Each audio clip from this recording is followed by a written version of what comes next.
Good morning बच्चों, कैसे हो बच्चों। आज की कक्षा के माध्यम से हम संचार का आज दूसरा अध्याय पढ़ेंगे। कल हमने संचार और उसके विभिन्न प्रकारों के बारे में हमने थोड़ा अध्ययन किया था। बच्चों, आज हम इस कक्षा के माध्यम से पत्रकारिता और उसके आयाम, डायमेंशंस कौन कौन से हैं उसके बारे में हम अध्ययन करने का प्रयास करेंगे।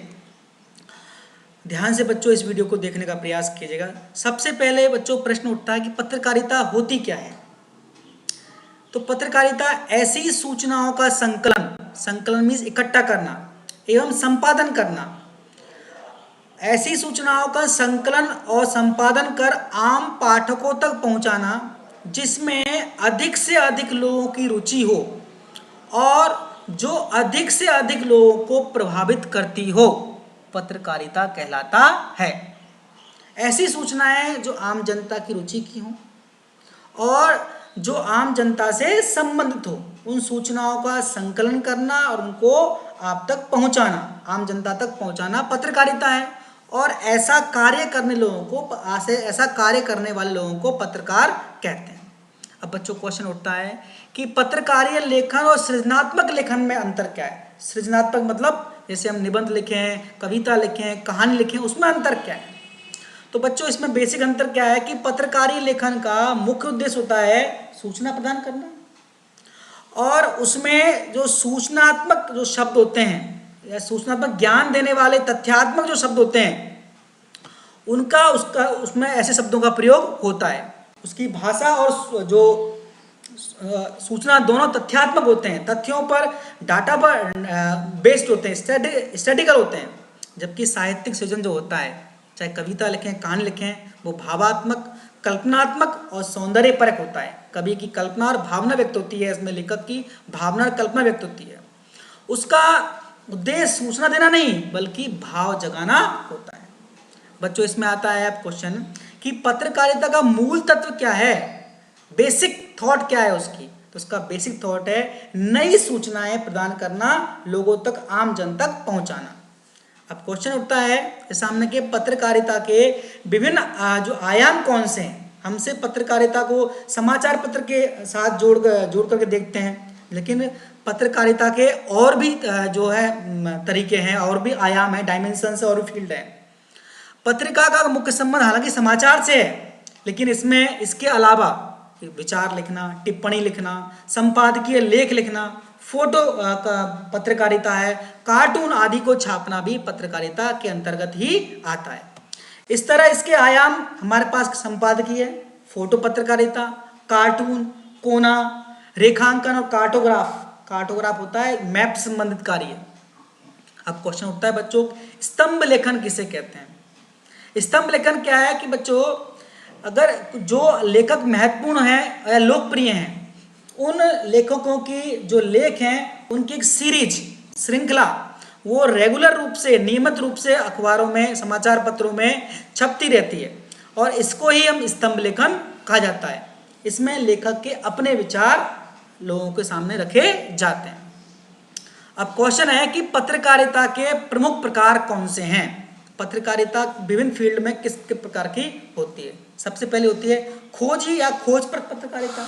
इसका मतलब क्या है, जिसमें आमतौर पर सार्वजनिक महत्व के मामलों जैसे भ्रष्टाचार, अनियमितताओं और गड़बड़ियों की गहराई से छानबीन कर सच्चाई सामने लाने की कोशिश की जाती है।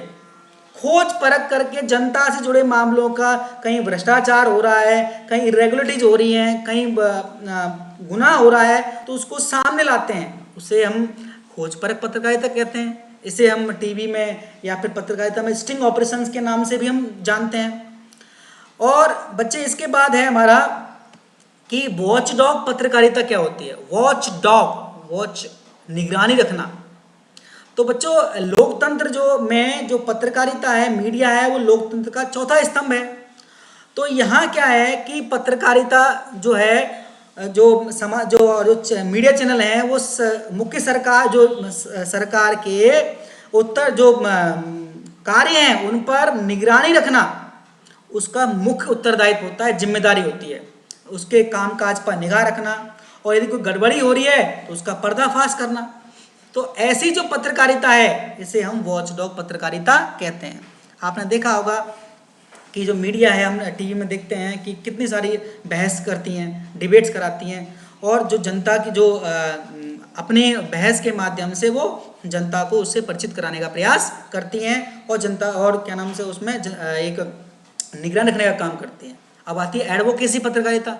एडवोकेट क्या करता है, अपने क्लाइंट के पक्ष को कोर्ट में पेश करता है। तो यहाँ उसी से संबंधित है कि यहाँ इसको पक्षधर पत्रकारिता भी कहते हैं, अर्थात किसी खास मुद्दे पर विचारधारा के पक्ष में जनमत, जनता की राय बनाने के लिए लगातार अभियान अगर हम चलाएं तो उस पत्रकारिता को एडवोकेसी पत्रकारिता कहते हैं। अभी हमने कोविड-19 चल रहा है, तो कोविड-19 का लॉकडाउन दूसरी बार आया, उससे पहले ही हमारे पास टीवी पर आप लॉकडाउन जरूरी है, लॉकडाउन जरूरी है, इस प्रकार के हमारे पास वो आ गए थे मैसेज। इसका मतलब उसमें टीवी के माध्यम से जनता को एक राय बनाने का प्रयास किया जा रहा था कि हाँ, हमारे स्वास्थ्य के लिए ये चीज़ जरूरी है।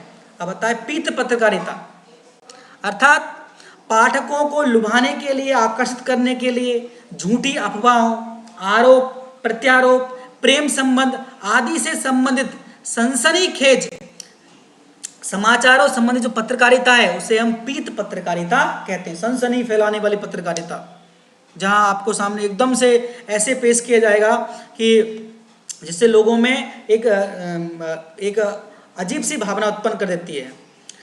जैसे हमने देखा होगा, चैन से सोना है तो जाग जाओ, सनसनी, ठीक है, वारदात, इस प्रकार की जो पत्रकारिता है जो क्या नाम से पीत पत्रकारिता कहते हैं। पेज 3 पत्रकारिता, इसमें हम जो लोग फेमस लोग हैं, प्रसिद्ध लोग हैं, फैशन के हों, चाहे अमीर की पार्टियां हों, चाहे क्रिकेटर्स हों, और जो जाने माने लोग हैं उनके निजी जीवन के बारे में बताया जाता है, और इसे हम पीत पत्रकारिता कहते हैं। बच्चों, इसके बाद हमारा टॉपिक आता है बच्चों की समाचार लेखन हम किसे कहते हैं। बच्चों, अब समाचार लेखन क्या है? समाचार किसी ऐसी ताजा घटना, विचार या समस्या की रिपोर्ट है जिसमें अधिक से अधिक लोगों की रुचि हो और जिसका अधिक से अधिक लोगों पर प्रभाव पड़ता हो। वहां जो पत्रकारिता थी, ऐसी खबरों को जनता तक पहुंचाना है, वो पत्रकारिता है। ऐसे कार्य करने वालों को पत्रकार बोल रहे हैं, और ऐसी खबरों की रिपोर्ट क्या है? वो समाचार है। समाचार में सबसे आवश्यक है कि वो ताजा घटना की रिपोर्ट है जिसमें अधिक से अधिक लोगों की रुचि है। बच्चों, ठीक है बच्चों, अब हम देखें इसको कि समाचार के तत्व कौन से हैं, आवश्यक तत्व। तो अगर देखा जाए तो पत्रकारिता की दृष्टि से किसी भी घटना, समस्या, विचार को समाचार का रूप धारण करने के लिए उसमें कौन कौन से तत्व चाहिए? एक, नवीनता, नयापन होना चाहिए। समाचार 24 घंटे से अधिक पुराना नहीं होना चाहिए। निकटता, अर्थात समाचार जो है वो पाठकों के जीवन के निकट होना चाहिए, उसके गली मोहल्ले से संबंधित होना चाहिए, उसके राज्य से संबंधित होना चाहिए। जितना वो उसके समीप होगा, लोगों की रुचि उसमें उतनी ज़्यादा होगी। इसके बाद है उसका प्रभाव क्षेत्र। वो प्रभाव किसी पर 2-4 लोगों से सीमित नहीं होना चाहिए, बल्कि पूरे समाज को या बड़े वर्ग को प्रभावित करने वाला होना चाहिए, तभी उसमें लोगों की रुचि उत्पन्न होती है। इसके बाद है जन रुचि। तो इसमें ऐसा नहीं कि सिर्फ एक प्रकार की खबरें हों, उसके अंदर अलग अलग तरह की खबरें होनी चाहिए, खेल की, राजनीति की, हिंसा, इस तरह के अलग अलग पृष्ठ होने चाहिए। इसके बाद उसमें लोगों के जो टकराव की खबरें भी होनी चाहिए, जैसे कि युद्ध की है, संघर्ष की है, अलग अलग लोगों की अलग प्रकार से रुचि होती है। इसके बाद इसमें महत्वपूर्ण लोगों के बारे में खबरें होनी चाहिए, जिसके हमने बताया अभी आपको मैं कि पेज 3 पत्रकारिता है, नेता की, अभिनेता की। इसके अलावा लोगों को इसमें समाचारों के जो विभिन्न प्रकार के समाचार होना चाहिए, जैसे कि खेल कूद से संबंधित हो गया, बिजली के आने जाने की खबर है, जो जनता के मुद्दे हैं, मौसम के हैं, स्कूलों के खुलने या बंद होने का समय है, जैसे आज भी कोविड चल रहा है, इसमें कौन सी दुकानें खुलेंगी, कब खुलेंगी, कितनी खुलेंगी। इसके अलावा इसमें अनोखापन होना चाहिए, नए प्रकार के समाचार होने चाहिए, जैसे किसी महिला ने विचित्र बच्चे को जन्म दिया है, किसी देवता की मूर्ति दूध पी रही है, तो इससे लोगों में एक रुचि उत्पन्न होती है। इसके अलावा हर समाचार पत्र का एक विशिष्ट पाठक वर्ग होता है, और वो पाठक वर्ग ही जो समाचार पत्र है उस पाठक वर्ग के अनुसार ही अपने समाचार उसमें छापने का प्रयास करता है। इसके बाद है इसमें कि संपादक मंडल, कि समाचार जो है किसी व्यक्ति के द्वारा नहीं चलाया जा रहा बल्कि एक संगठन के द्वारा चलाया जा रहा है। तो संगठन की नीतियां क्या हैं, उस नीतियों के अनुरूप वो समाचार पत्र चलाया जाता है। अगर वो कई बार वो समाचार पत्र किसी सरकार के पक्ष में होता है, कभी विपक्ष में होता है, तो उसके अनुरूप ही उसमें खबरें चलाई जाती है। इसके बाद क्वेश्चन आता है बच्चों की डेडलाइन किसे कहते हैं। डेडलाइन जो होती है कि समाचार माध्यमों को के लिए समाचारों को कवर करने के लिए निर्धारित समय सीमा को डेडलाइन कहते हैं। अधिकतर आप देखा होगा कि एक समाचार पत्र आने के बाद जो अगला समाचार पत्र 24 घंटे बाद ही मिलता है। तो जो समाचारों के लिए डेडलाइन जनरली पिछले 24 घंटे होते हैं। संपादन किसे कहते हैं। संपादन का सीधा सीधा अर्थ है कि समाचारों को पढ़ने योग्य बनाना, जो प्रकाशन के लिए समाचारों के प्रकाशन के लिए प्राप्त सामग्री को उसकी अशुद्धियों को दूर करना और पढ़ने योग्य और प्रकाशन के योग्य बनाना ही संपादन कहलाता है।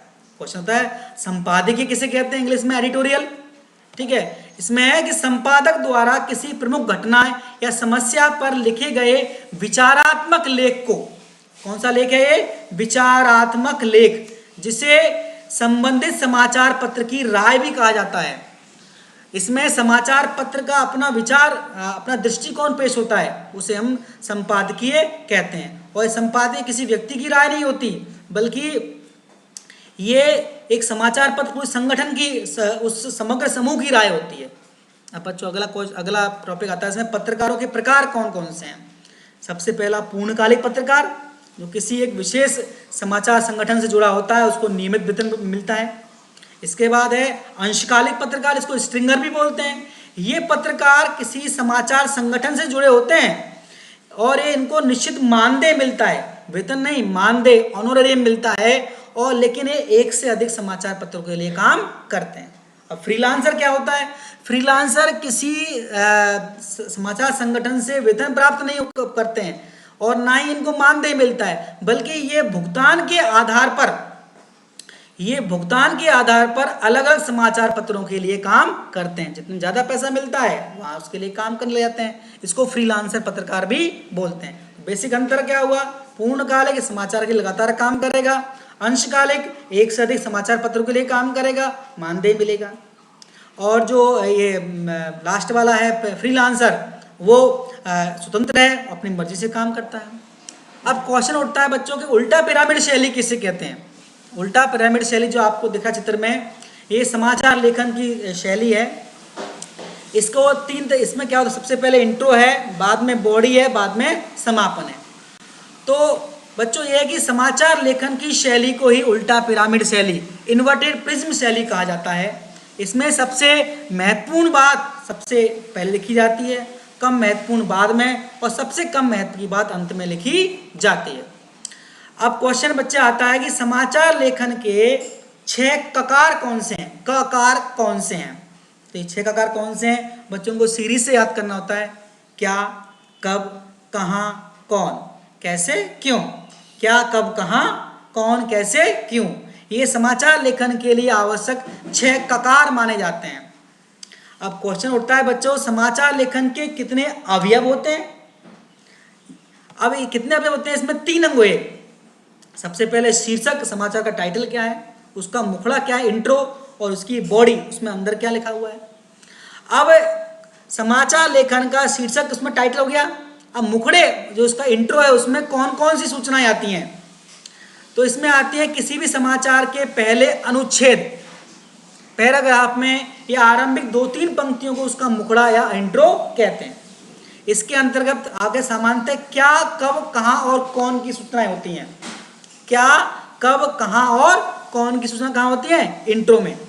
इसके बाद जो बची सूचनाएं हैं वो कहाँ होगी बच्चे, वो होगी उसकी बॉडी के अंदर, उसकी निकाय के अंतर्गत। इसमें जो 6 ककार थे, क्या, कब, कौन, कहाँ, ये होगी आपकी इंट्रो के अंतर्गत। इसके बाद कैसे और क्यों वाली जो खबरें हैं वो कहाँ होती है बच्चे, वो बाद में बॉडी के अंदर, उसके अंदर निकाय के अंतर्गत होती हैं। बच्चों उम्मीद है आपको ये समझ में आया होगा। और अगर इसका पहले आप देखिए इसको और डाउट है उनको हम क्लियर करने का प्रयास करेंगे। देखिए बच्चों,